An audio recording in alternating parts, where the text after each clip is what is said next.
आहे की राज ठाकरेंनी विधानसभा निकालांवर संशय व्यक्त केल्यानंतर आज संपादकीय सामना मध्ये भूमिका मांडली गेली आहे. त्यात असं म्हटलं की राज ठाकरे यांना पडलेले प्रश्न आणि देवेंद्र फडणवीस यांच्याकडून त्याला मिळणारे उत्तरही रंजक असेल. या उत्तर संवादाची महाराष्ट्रातील जनता देखील वाट पाहत. बघा, राज ठाकरे हे भारतीय जनता पक्षाचे मित्र आहेत. राज ठाकरे हे नरेंद्र मोदी आणि अमित शहा यांचे समर्थक आहेत. आमच्या दृष्टीनं अमित शहा, नरेंद्र मोदी, फडणवीस यांची महाराष्ट्रासंदर्भाची भूमिका ही बरी नाही. आणि अशा लोकांचे राज ठाकरे मित्र आहेत, राजकीय मित्र आहेत, एकमेकांना मदत करतात. आता भारतीय जनता पक्षाच्या अंतस्थ गोटातल्या या मित्रानं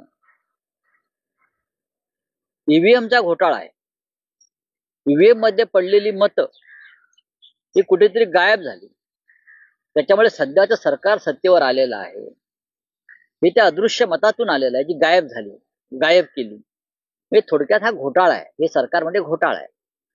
आता राज ठाकरे यांनी त्यांच्या मनातले जे प्रश्न आहेत महत्वाचे, हे प्रश्न घेऊन त्यांनी मुख्यमंत्री फडणवीस यांना भेटलं पाहिजे. आणि फडणवीस का उत्तर देतात त्या प्रश्नावर, हा संवाद अत्यंत महत्वाचा आहे. आणि तो दोघांमधला संवाद लाईव्ह लोकांना दाखवला पाहिजे. राज ठाकरे त्यांना ईव्हीएम वर प्रश्न विचारतायत, घोटाळ्यावर प्रश्न विचारतायत, तुम्ही कसे मुख्यमंत्री झालात हे विचारतायत.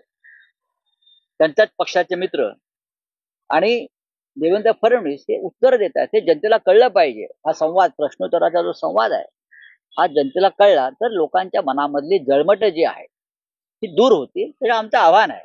तुम्ही जेव्हा या प्रश्नावर देवेंद्रजींना भेटाल, एकनाथ शिंदेना भेटाल, तेव्हा तुम्ही ही जाहीर चर्चा लोकांपर्यंत पोहोचवा. पण तुम्हाला असं वाटतं की देवेंद्र फडणवीस हे राज ठाकरे यांनी उपस्थित केलेला संशय दूर करतील? अजिबात नाही. ते खिशात घालतील प्रश्न विचारणाऱ्यांना पुन्हा एकदा. कारण देवेंद्रचा जो खिसा आहे तो श्रीमंत खिसा आहे, तो श्रीमंतांचा खिसा आहे. त्याच्या आतमध्ये जातात त्या खिशात, ते बाहेर येत नाहीत. पण तरी जर कोणाला प्रश्न पडले असतील तर त्यांनी, आपण लोकनेते आहोत, लोकप्रतिनिधी आहोत, या नात्याने हे प्रश्न वारंवार विचारले पाहिजेत. त्यामुळे राज ठाकरे यांनी जे प्रश्न विचारले त्यांच्या कार्यकर्त्यांसमोर, हे सगळ्यांच्या मनातले प्रश्न आहेत. हे सगळ्यांना पडलेले प्रश्न आहेत की देवेंद्र फडणवीस आणि त्यांचा पक्ष, एकनाथ शिंदे आणि त्यांचा पक्ष, अजित पवार आणि त्यांचा पक्ष जिंकले कसे. ते अजून धक्क्यातून सावरलेले नाहीये. मला तर कळलं की रोज तिघे एकत्र भेटतात, शिंदे, फडणवीस आणि पवार 10 मिनिटं एकमेकांना चिमटे काढतात आणि खरोखर आपण जिंकलोय का, आपण मुख्यमंत्री उपमुख्यमंत्री झालोय का याची खातर जमा करतात. राजीनामा मागायला हवा राज ठाकरे. जर घोटाळ्यातून मुख्यमंत्रीपद मिळालेलं आहे, ईव्हीएम घोटाळ्यातून फडणवीसांना, असं राज ठाकरे म्हणतात, तर त्यांनी राजीनामा मागायला पाहिजे. त्यांनी राजीनामा मागायला पाहिजे. त्यांच्यावर चहा कसला पिताय?